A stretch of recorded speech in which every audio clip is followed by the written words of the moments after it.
सर्वांना जय जिनेंद्र। विषय श्री जैन धर्म बेसिक नॉलेज मंगलाचरण। जय श्री ओम नमः सिद्धेभ्यः, जय श्री ओम नमः सिद्धेभ्यः, जय श्री ओम नमः सिद्धेभ्यः। नमो अरहन्ताणं, नमो सिद्धाणं, नमो आयिरीयाणं, नमो उवज्झायाणं, नमो लोये सव्वसाहूणम्।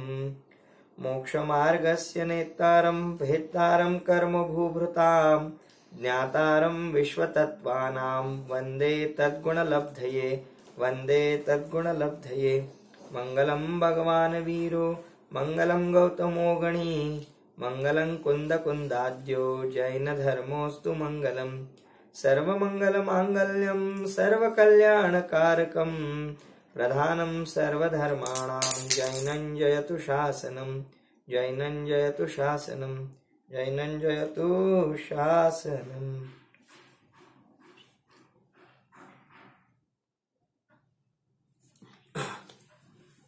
जिनधर्म बेसिक नॉलेज या अंतर्गत आपण विविध संकल्पनांचा अभ्यास करीत आहोत। विगत अनेक व्याख्यानांमध्ये आपण विश्वांतर्गत येणारी द्रव्ये, त्या द्रव्यांचं असणारं स्वतंत्र स्वरूप यांचा विचार केला आणि त्या 6 द्रव्यांच्या व्याख्या कशा प्रकारे संभवतात हे देखील आपण पाहिलं आणि या 6 द्रव्यांचं विभाजन कोणकोणत्या प्रकारे केलं जाऊ शकतं हे विगत व्याख्यानामध्ये आपण प्रश्न क्रमांक 32च्या माध्यमातून पाहिलेलं आहे। या संदर्भामध्ये आपण अत्यंत उत्साहाने हे ऐकत आहात, समजावून घेत आहात, या गोष्टीचा मला खूप आनंद वाटतो। काही गोष्टी पटकन जरी नाही समजल्या तरी आपण त्या नोट करून ठेवाव्यात। पुढे भविष्यात यथायोग्य विद्वज्जनांच्या संगतीने किंवा समागमाने आपल्याला त्या स्पष्ट होऊ शकतात। हे सांगण्यापाठीमागे माझा उद्देश किंवा भाव इतकाच आहे की एखादा प्रश्न नाही समजला किंवा थोडीशी अस्पष्टता राहिली तर हे मला नाही समजणार आणि म्हणून आपण निरुत्साही होऊन हा उपक्रमच किंवा हा उद्यमच सोडून देणं योग्य नाही। एखादी शंका राहू शकते, परंतु हा विषय अतिशय महत्वाचा आहे, मौलिक आहे आणि माझ्या मते हा दुर्लभ सुद्धा आहे। आपण म्हणाल मी असं का म्हणतो आहे, तर याच्यावरती मी थोडा विचार केला त्यावेळी मला हे खूप जाणवलं की जे खूप मोठे मोठे सत्शास्त्र आहेत किंवा महान ग्रंथ आहेत त्यांच्यावरच्या व्याख्या, टीका किंवा प्रवचन उपलब्ध आहेत। बरेच विद्वान त्याच्यावरती प्रवचन करणारे आहेत, केलेले आहेत आणि त्यामुळे ते सर्व साहित्य आपल्याला सहजरित्या उपलब्ध आहे। त्यांवरची व्याख्यानं, प्रवचनं देखील आपल्याला सहजरीतीने उपलब्ध आहेत। परंतु जिनधर्मामध्ये प्रवेश करण्यासाठी आवश्यक असणारी जी मूलभूत सामग्री आहे, भलेही ती पाठशाळांमध्ये शिकवली जाते, बालबोधच्या माध्यमातून ती शिकवली जाते, परंतु त्याच्यावरती असं लिखित साहित्य खूप कमी आहे। काही प्रारंभिकची आपल्याकडे पुस्तकं उपलब्ध आहेत तितकीच किंवा हे जैन धर्म प्रवेशिका वगैरे, परंतु त्याच्यावरती असं विवेचन केलं गेलेलं किंवा असं कुठेतरी रेकॉर्डेड जे आहे ते थोडंसं कमी आहे आणि त्यामुळे आपण याचा लाभ घेता आहात, हरकत नाही, खूप चांगली गोष्ट आहे आणि आपण जरूर याचा लाभ घ्यावा आणि याद्वारे स्वतःला असं पात्र बनवावं, यामध्ये आपण असं नैपुण्य मिळवावं की जेणेकरून आपल्याला पुढे जाऊन सर्व व्याख्याने, सर्व ग्रंथ सहजरित्या समजू शकतील आणि मग त्याच्यानंतर जो आपल्याला अद्भुत लाभ होणार आहे, त्या सिद्धांतांना समजून घेतल्याने ज्ञानामध्ये जी निर्मलता येणार आहे आणि आकुलतेमध्ये कमी होणार आहे, आपल्याला निराकुल आनंद म्हणजे काय ते समजून त्याची प्राप्ती होणार आहे आणि सर्वात विशेष म्हणजे ते सर्व सिद्धांत केवळ समजणं उपयोगी नाही, तर ते सर्व सिद्धांत समजल्यामुळे आपल्या परिणतीमध्ये जी विशुद्धी येणार आहे, ते सर्व समजल्यामुळे आपलं जीवन बदलून जाणार आहे। आपल्या आचरणामध्ये जेव्हा ते सिद्धांत येतील तेव्हा त्यावेळी होणारा जो अद्भुत अलौकिक आनंद आहे तो निश्चितच शब्दातीत आहे आणि त्यावेळेला मग लक्षात येतं की हे जिनधर्म प्रवेशिका, हे 6 द्रव्य, 7 तत्व, 9 पदार्थ, 10 धर्म आणि जे बेसिक नॉलेज आहे हे नसल्यामुळे अज्ञानी जीवाची किती फरफट होते, अक्षरशः ससे होलपट होते, अक्षरशः तो जीव प्रत्येक क्षणाला भाव मरण भोगत असतो हर क्षणाला त्याची तगमग अस्वस्थ रूप दशा होत असते. बाहेर अनुकूल प्रतिकूल संयोग येत जात असतात आणि त्यानुसार हा जीवात्मा अनंत आकुलतेला प्राप्त होत असतो. आपण पाहतो की हा सर्व परिग्रह आणि ही बाह्य संपत्ती खऱ्या अर्थानं जीवाच्या निराकुलतेला किंवा स्थिरतेला कारण नाहीये. आणि म्हणून तर खूप लोकप्रियता असताना सुद्धा, बराचसा पैसा जवळ असताना सुद्धा, सर्व प्रकारची ऐश्वर्य समोर हात जोडून उभी असताना सुद्धा काही वेळेला जीव हताश होताना दिसतो, निराश होताना दिसतो, आपल्या जीवाचं बरं वाईट करताना दिसतो. या सर्वांपाठीमागं कारण काय असावं?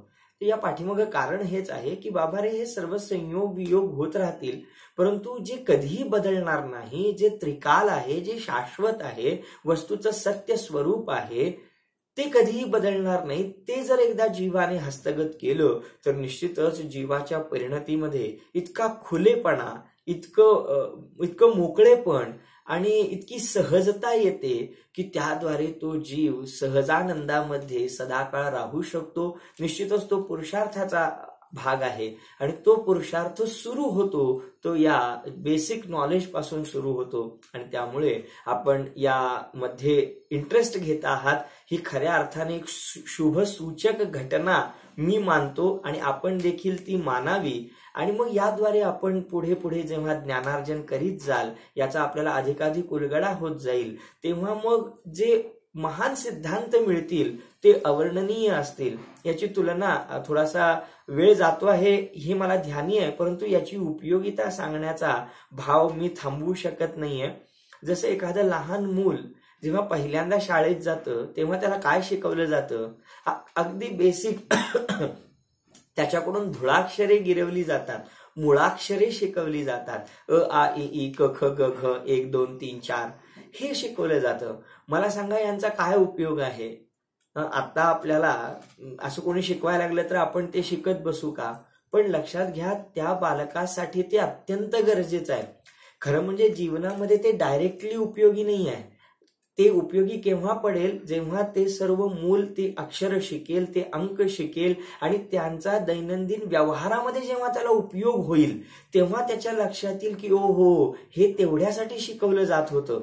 कदाचित ती अक्षरं गिरवताना मूल कंटाळा करेल, कदाचित ते अंक लिहिताना मुलाला कंटाळा येईल, त्याला त्रास होईल, ते पाठांतर करताना त्याला थोडंसं दुःख होईल, परंतु त्याने केलेले ते परिश्रम वाया जात नाहीत. उद्या जीवनाच्या लढाईमध्ये त्याला ते सर्व काही उपयोगी पडतं आणि ते इतकं बेसिक असतं की ती अक्षरे गिरवल्यामुळे उद्या तो लिहू वाचू शकतो. ते सगळं तुम्हाला माहिती आहे. पेपर वाचू शकतो, सगळ्या जगाशी संपर्क करू शकतो, ज्ञान वाढवू शकतो. त्या ज्ञानाचा आपल्या जीवनाच्या विकासासाठी, उन्नयनासाठी उपयोग करू शकतो आणि हे बेसिक तिथे उपयोगी आहे.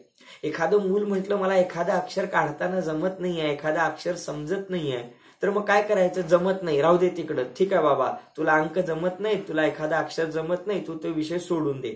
आई वडील असं म्हणतात की जबरदस्ती करून, जाणीवपूर्वक एखादा अक्षर थोडं कमी जमलं तरी चालेल, परंतु हे तू शिकलं पाहिजेस, अशी त्याच्यावरती जबरदस्ती करतात. माझं सुद्धा म्हणणं हेच आहे.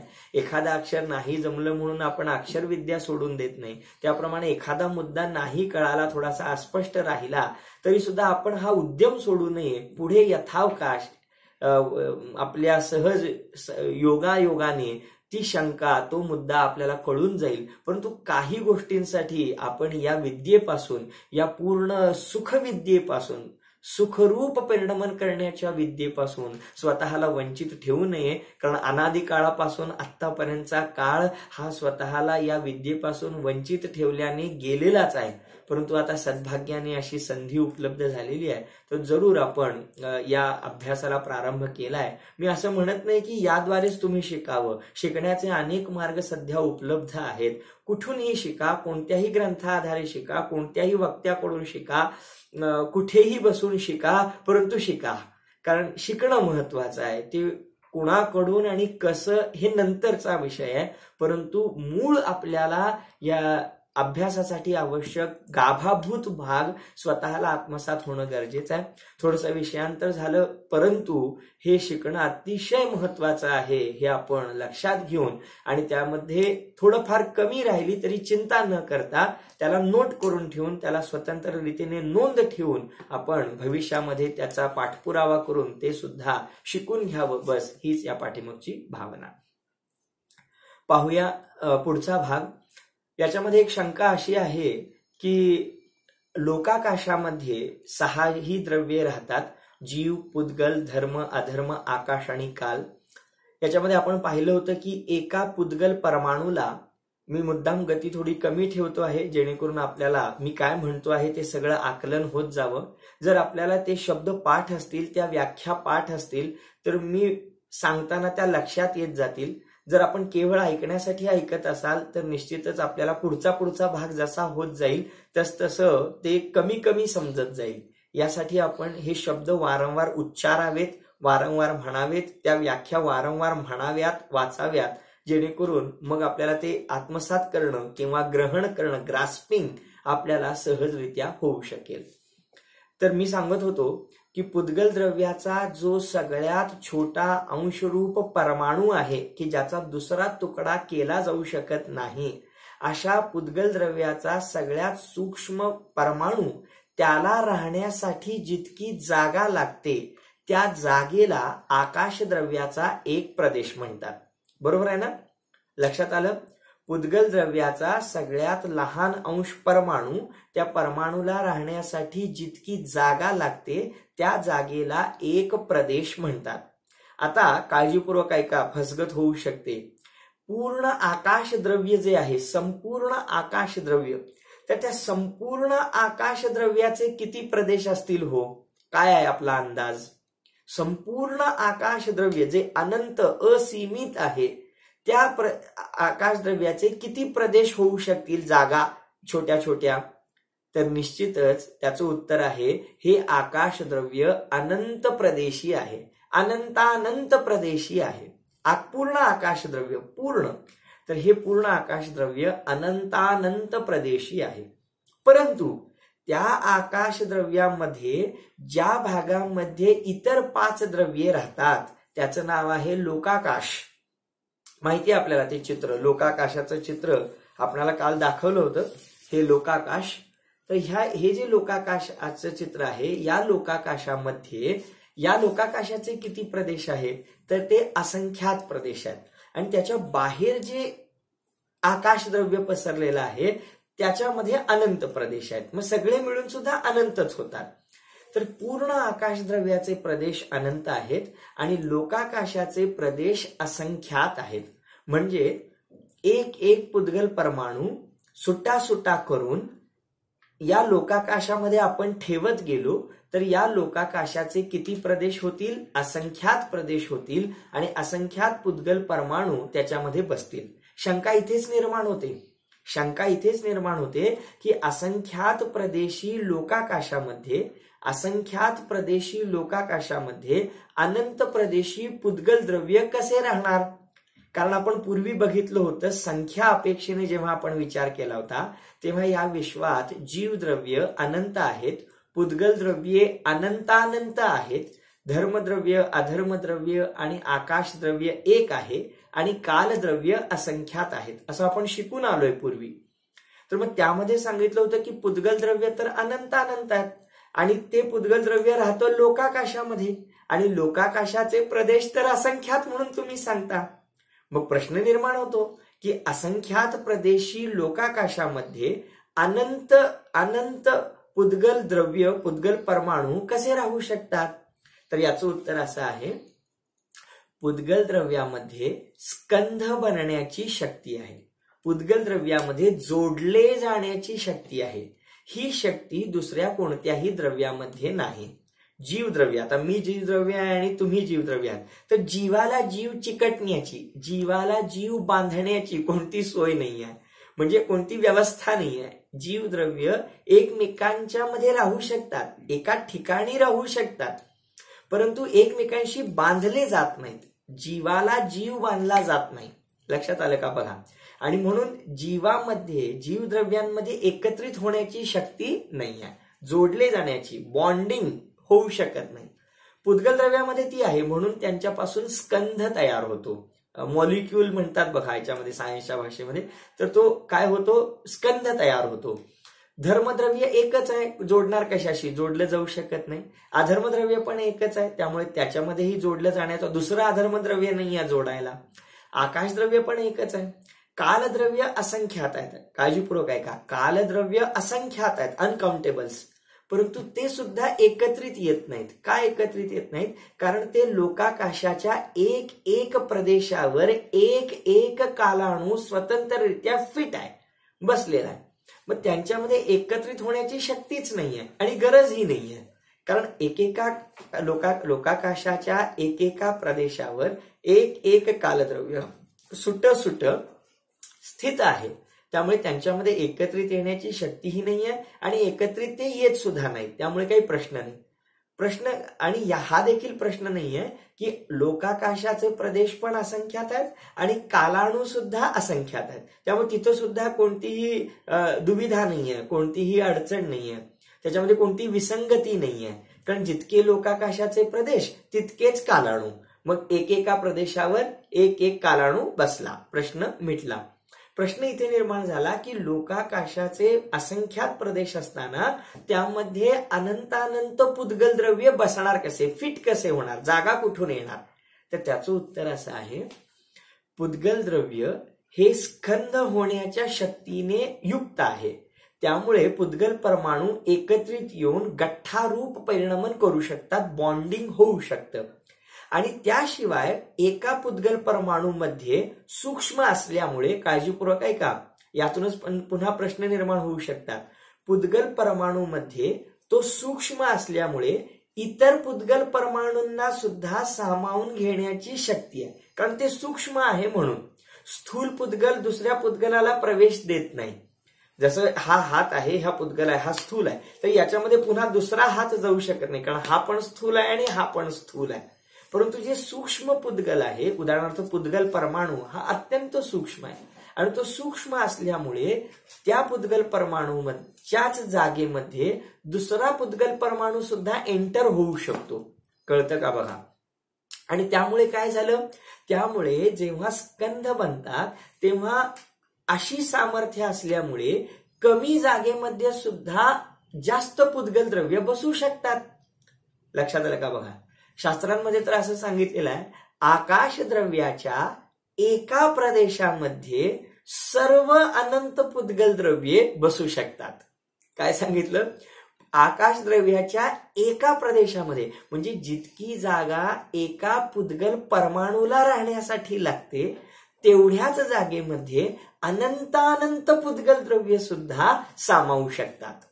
एवढी सामर्थ्य त्या आकाश द्रव्याच्या एका प्रदेशाची पण आहे आणि त्या पुद्गल द्रव्यामध्ये सुद्धा एकांमध्ये एक सामावून घेण्याची शक्ती आहे. असं हे वस्तूचं स्वरूप आहे. आणि त्यामुळे मग आपली शंका येथे निरसन झालं असेल की असंख्यात प्रदेशी या लोकाकाशामध्ये अनंत प्रदेशी पुद्गल कशा प्रकारे राहू शकतात, तर परस्पर अवगाह करता आल्यामुळे आणि पुद्गल द्रव्यामध्ये स्कंध रूप होण्याची शक्ती असल्यामुळे असंख्यात प्रदेशी लोकाकाशामध्ये अनंत प्रदेशी पुद्गल द्रव्य सहजरित्या सामावू शकतं. तर ही शंका येथे आपली पूर्ण झाली. आणि कालाणूंच्या बाबतीत असा काही प्रश्न येत नाही, कारण जितके लोकाकाशाचे प्रदेश आहेत तितकेच कालाणू आहेत. त्यामुळे एकेका प्रदेशावर एक कालद्रव्य सहजरित्या स्थित होऊ शकतं. ठीक आहे, प्रश्न क्रमांक 32 प्रश्न आपले झालेले आहेत. आता प्रश्न क्रमांक 33 कडे वळूया आपण. प्रश्न क्रमांक 33, द्रव्याचे स्वरूप जाणल्यामुळे काय फायदे होतात, काय लाभ होतात? हे द्रव्य व्यवस्था जाणल्यामुळे आपल्याला कोणकोणते लाभ होतात? मागे असा एक प्रश्न झाला होता, विश्वाला जाणल्याने काय फायदे आहेत? ते त्यावेळी आपण विविध फायदे बघितले होते. आता हा द्रव्याचं स्वरूप जाणल्यामुळे आपल्याला काय लाभ होतात? खूप फायदे होतात हो. आणि जेव्हा आमच्या जीवनामध्ये कोणती विसंगती दिसते किंवा आमचा अपेक्षाभंग होतो, आमच्या मनाप्रमाणे परिणमन घडत नाही, कदाचित मनाप्रमाणे परिणमन घडतं तरी सुद्धा आपली आकुलता मिटत नाही, असं देखील घडतं. तर या सर्व प्रकारची कारणमीमांसा समजल्यामुळे माणसाचं जीवन, माणसाचंच काय, प्रत्येक जीवाचं जीवन हे अतिशय निरामय आणि सुखपूर्वक होऊ होतं. कारण त्यासाठी आवश्यक जे वस्तुतत्वाचं ज्ञान आहे ते जर एकदा झालं तर जीवाला निश्चितच आनंद झाल्याशिवाय राहत नाही.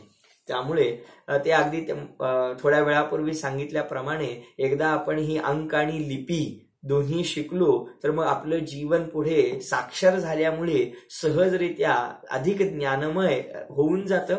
पहा ना, एका सुशिक्षित माणसाचं जीवन आणि अशिक्षित माणसाच्या जीवनामध्ये किती फरक पडतो. खूप परावलंबन आपल्याला दिसू शकतं अशिक्षित माणसाच्या जीवनामध्ये. अगदी तसंच इथे आहे की जो या वस्तुतत्वाचा साक्षर बनतो तो सुखी झाल्याशिवाय राहत नाही, आणि जो वस्तुतत्वाच्या बाबतीत निरक्षर राहतो तो अनंत काळ संसार परिभ्रमणामध्येच भटकत राहतो, त्याची सुटका होऊ शकत नाही. तर अशा प्रकारे हा अत्यंत महत्वाचा भाग. प्रश्न क्रमांक 33, द्रव्याचे स्वरूप जाणल्यामुळे आपल्याला कोणते लाभ होतात? उत्तर, द्रव्याचे स्वरूप जाणल्यामुळे आपल्याला खालीलप्रमाणे अनेक फायदे होतात. 1. प्रत्येक द्रव्य विश्वामध्ये स्वतः सिद्ध व स्वतंत्र आहे, म्हणून कोणत्याही द्रव्याचा कोणीही करता धरता हरता नाही अशा सत्य स्वरूपाचे ज्ञान होते. पहिला लाभ कोणता सांगितला? प्रत्येक द्रव्य विश्वामध्ये स्वतः सिद्ध व स्वतंत्र आहे, म्हणून कोणत्याही द्रव्याचा कोणीही करता धरता हरता नाही अशा सत्य स्वरूपाचे ज्ञान होते. पहा, हे विश्व जसं अनादि अनंत आहे तसेच हे 6 द्रव्य सुद्धा, जीव, पुद्गल, धर्म, अधर्म, आकाश आणि काल, ही 6 द्रव्ये सुद्धा अनादि अनंत आहेत. या विश्वाला जसं कोणी उत्पन्न केलेलं नाही, या विश्वाचा कोणी पालन करता नाही आणि या विश्वाचा नष्ट करणारा कोणी संहार करता नाही, त्याचप्रमाणे या 6 द्रव्यांना सुद्धा कोणीही उत्पन्न केलेलं नाही, कोणीही पालन करणारे नाहीत आणि कुणीही या द्रव्यांना नष्ट करणारे नाहीत. हे विश्व स्वतः सिद्ध आहे, त्याप्रमाणे ही 6 द्रव्ये सुद्धा स्वतः सिद्ध आहेत. या वस्तुस्थितीचा आपल्याला ज्ञान होतं, या वस्तुस्थितीचं आपल्याला परिज्ञान होतं. हा या द्रव्यांना समजावून घेण्याचा खूप मोठा लाभ आहे. हे जर माहिती नसेल तर विनाकारण आपल्यामध्ये परावलंबनाची भावना येते आणि हे सत्य ज्ञान होणं हे अतिशय महत्वाचं आहे. दुसरा लाभ हा होतो की प्रत्येक द्रव्यामध्ये, दुसरा लाभ, प्रत्येक द्रव्यामध्ये अनंत गुण आहेत आणि त्यांच्या अनंतानंत पर्यायी म्हणजे अवस्था आहेत असे ज्ञान होते. आणि मी जीवद्रव्य देखील अनंत गुणात्मक आहे असे जाणल्यामुळे स्वतःचा विशेष महिमा उत्पन्न होतो. पहा काय सांगितलं. दुसरा लाभ असा सांगितला की द्रव्याचं स्वरूप समजावून घेतल्यामुळे प्रत्येक द्रव्यामध्ये, द्रव्य कसे आहेत तर अनंत गुणांनी युक्त आहेत, अनंत पर्यायींनी युक्त आहेत. अशा प्रकारे त्या द्रव्याचं खरं सत्य वस्तुस्थिती रूप परिज्ञान होतं. आणि मी देखील एक जीवद्रव्य आहे आणि त्यामुळे माझ्यामध्ये अनंत अनंत अनंत अनंत अनंत गुण आहेत. किती अनंत गुण आहेत तो प्रश्न बघितलाय आपण, की माझ्यामध्ये इतके अनंत गुण आहेत की ज्या अनंत गुणांची गणना साक्षात तीर्थंकर परमात्मा सुद्धा करू शकत नाहीत.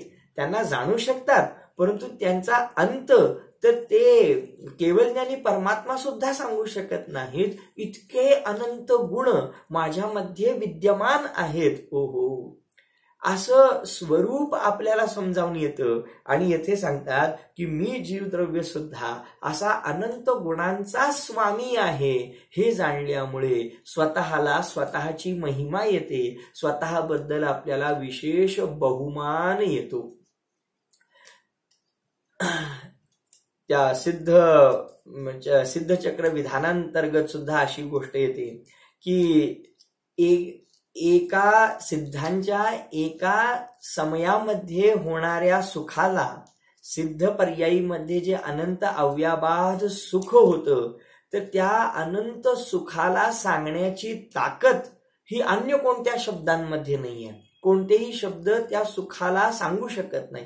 म्हणजे भूतकाळात झालेले सर्व शब्द, भविष्य काळात जितके शब्द होतील ते सर्व शब्द, आणि वर्तमानात जितके काही शब्द असतील ते सर्व शब्द एकत्रित केले आणि त्या शब्दांनी एकच कार्य केलं की सिद्धांना होणारं सुख, एका समयात होणारं सुख ते वर्णन करायचं ठरवलं तरी ते होऊ शकत नाही. इतका अगाध महिमा या जिनशासनाचा आणि या वस्तू स्वरूपाचा आहे.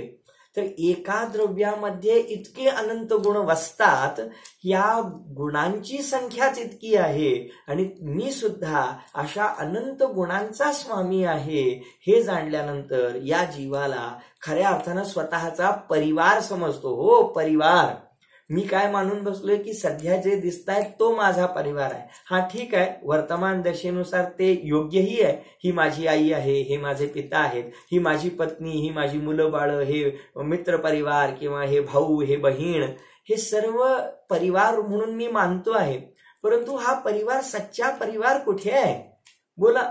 माझी जी सध्या आई आहे ती या भवापुरतीच आहे ना.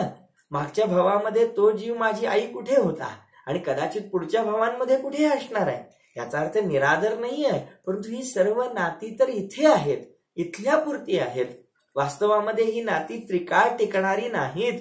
मग अशा परिवाराला मी माझा असली शाश्वत कायमस्वरूपी परिवार कसा मानू? तुम्ही सांगा, मी कसं मानू? काही काळ ज्यांचा संयोग माझ्याशी झालेला आहे तो परिवार, हा सध्या माझी कर्तव्य मी करतो आहे, निश्चितच करेन, परंतु त्याला लिमिटेशन्स आहेत. काळ बदलल्यानंतर हे सर्व चित्र पलटून जाणार आहे. मग मी माझं कुटुंब कुठे मानावं सांगा? यामुळे मला कळतं की माझं कुटुंब कुठे आहे.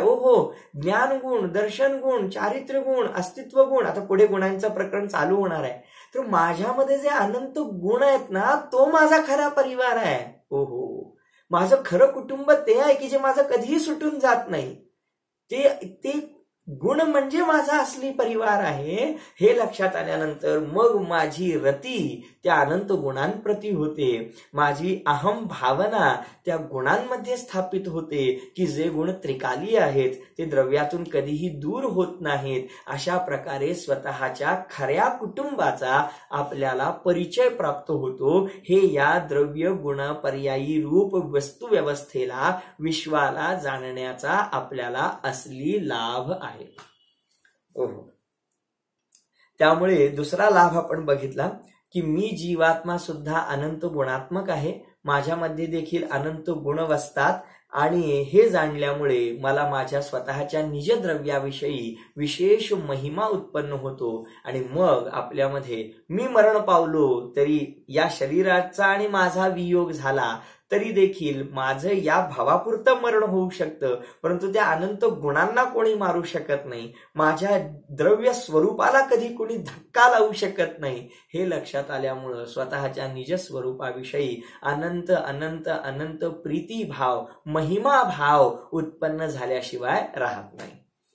तिसरा लाभ आहे परस्पर विरुद्ध, फार महत्वाचा आहे परस्पर विरुद्ध स्वभावी अनंत द्रव्ये एका विश्वामध्ये अविरोध रूपाने अनादी काळापासून राहतात. परस्पर विरुद्ध स्वभावी अनंत द्रव्ये एका विश्वामध्ये अविरोध रूपाने राहतात, अनादी काळापासून राहतात आणि अनंत काळापर्यंत राहतील असे ज्ञान झाल्यामुळे सह अस्तित्वाचा बोध होतो. सह अस्तित्वाचा बोध होतो. काय सांगायचं यातून? बाबा रे, तू जसा अनंत गुणांचा पिंड आहेस म्हणून तुला आपल्या निज कुटुंबाविषयी महिमा भाव उत्पन्न झाला, पण त्यासोबत सोबत दुसरी बाजू सुद्धा लक्षात ठेव की तू या विश्वात एकटा नाहीयेस. सह अस्तित्व आहे. तू एकटा म्हणजे हे सगळं विश्व नाहीये. 6 द्रव्यांचा म्हणजेच संख्या अपेक्षेने अनंतानंत द्रव्यांचा समूह म्हणजे हे विश्व आहे. याचा अर्थ या विश्वात आपण एकटे नाही आहोत, तर अनंत इतर द्रव्ये सुद्धा आहेत आणि ती सुद्धा माझ्याच इतकी ऐश्वर्य संपन्न आहे. इतकंच काय, त्या द्रव्यांचा स्वभाव कदाचित एकदम विरोधी आहे. विरोधी आहे म्हणजे जीव चैतन्याने सहित आहे आणि पुद्गल द्रव्य चैतन्याने रहित जड आहे. जीव जाणणारा पाहणारा सुखदुःखाचं वेदन करणारा आहे आणि पुद्गल द्रव्य ज्ञानदर्शनाने रहित सुखदुःखाच्या वेदनाने रहित आहे. धर्मद्रव्य गती करण्यामध्ये निमित्त आहे आणि अधर्मद्रव्य त्यांना थांबवण्यामध्ये स्थितीमध्ये निमित्त आहे. म्हणजे असे परस्पर विरोधी स्वभाव सुद्धा या द्रव्यांचे आहेत. परंतु असे विरुद्ध स्वभाव असलेली द्रव्ये सुद्धा अनादी काळापासून अनंत काळापर्यंत या विश्वात अविरोधपणे राहू शकतात, न भांडता. काय सांगायचंय की परस्पर विरुद्ध स्वभाव असलेली ही द्रव्ये एका विश्वामध्ये अविरोधपणे गुण्या गोविंदाने नांदू शकतात, एका ठिकाणी राहू शकतात. तर मग काय अडचण आहे? अशा प्रकारे या विश्वाचं हे सह अस्तित्व रूप, द्रव्यांचं हे सह अस्तित्व रूप राहणं आपल्याला या विश्व व्यवस्थेमुळे समजून येतं. ओहो, अद्भुत आहे. तर अशा प्रकारे या विश्वामध्ये कुठेही वैरविरोध नाही आहे. जरी स्वभाव विरुद्ध असले तरी एकत्र राहायला कुठे अडचण नाही आहे. अशा प्रकारे या विश्वातील द्रव्यांचा एकीकडे विरुद्ध स्वभाव आणि एकीकडे त्यांचं अविरोधीपणे एका ठिकाणी एका छताखाली याचा अर्थ एका विश्वामध्ये नांदणं सहजरित्या शक्य आहे. याद्वारे आपल्यामध्ये सुद्धा सहनशीलतेची, सोशिकतेची वृत्ती सहजरित्या जन्माला येते. ठीक आहे, नाना जीवा नाना कम्मा नाना भावा, जीव अनंत आहे, त्यांचे भाव अनंत आहे. तुझं माझं पटलं तरी काय, एकमेकांचा नाश करण्याची आवश्यकता नाही आहे. भलेही आपले स्वभाव कदाचित वेगवेगळे असतील तरी सुद्धा आपण सहनशीलतेने, सोशिकतेने, समजूतदारपणाने, समंजसपणे राहू शकतो. राहण्याला, अस्तित्वाला कुठेही धोका असू शकत नाही, हे आपल्याला या विश्वाच्या स्वरूपावरून सुद्धा सहजरित्या समजून घेता येण्यासारखं आहे. तर हा तिसरा लाभ आपण पाहिला. चौथा, याचा खूप विस्तार करता येऊ शकतो, कशा प्रकारे याचं व्यावहारिक जीवनामध्ये पण इम्प्लिमेंटेशन होऊ शकतं, पण मी तो सगळा भाग टाळतोय. आपल्याला लवकरात लवकर हा भाग पूर्ण करायचा आहे. परंतु याच्याद्वारे संकेत बाकी आपण समजावून निश्चित घेऊ शकता आणि त्याद्वारे अधिक चिंतन करून याला जीवनामध्ये उतरवून आपण याचा खराखुरा असली लाभ घेऊ शकता. तर सह अस्तित्वाचा बोध होणं आणि सहनशीलतेची वृत्ती वाढणं हा याचा तिसरा लाभ बघितला. चौथा लाभ आहे, प्रत्येक द्रव्य स्वतंत्र असल्यामुळे मी जीव द्रव्य दुसऱ्या द्रव्याचे बरे वाईट करू शकत नाहीत आणि इतर द्रव्ये देखील माझे बरे वाईट करू शकत नाहीत, असा पक्का निर्णय होतो. ही द्रव्य व्यवस्था समजल्यामुळे काय लाभ होतो? तर या विश्वामध्ये राहणारी 6 द्रव्ये आणि ही अनंत द्रव्ये ही भिन्न आहेत, स्वतंत्र आहेत, प्रत्येकाचं अस्तित्व वेगवेगळं आहे.